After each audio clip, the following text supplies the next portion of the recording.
আগের দিন আমি কমপ্লিটলি ভেজ ধোকার ডালনা রান্না করেছিলাম। প্রথমেই ধোকার প্যাকেট থেকে ধোকাটা জলে ভিজিয়ে নিয়েছিলাম। 20 মিনিট ধরে আমি এটাকে ভিজতে দিয়েছিলাম।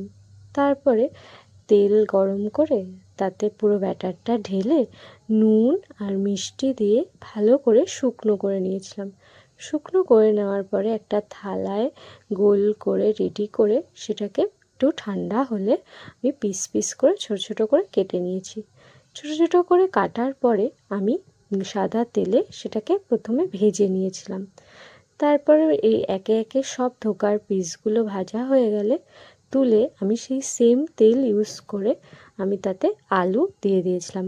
আলুগুলো যখন প্রায় ভাজা ভাজা হয়ে যাবে এবং লাল হয়ে সেদ্ধ হয়ে যাবে, তখন আমি নুন, হলুদ, লঙ্কার গুঁড়ো আর জিরে গুঁড়োর একটা পেস্ট রেডি করে সেটা তার মধ্যেই দিয়ে দিয়েছিলাম। দিয়ে দেওয়ার পরে ভালো করে মাখা মাখা হয়ে গেলে জল অ্যাড করে দিয়েছিলাম তাতে।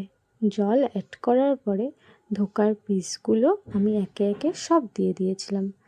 দিয়ে দেওয়ার পরে এটা যেহেতু কমপ্লিটলি ভেজ রেসিপি, আমি লাস্টে একটু 1 চামচ ঘি অ্যাড করেছিলাম। চেরা কাঁচা লঙ্কাও দিয়েছিলাম তাতে।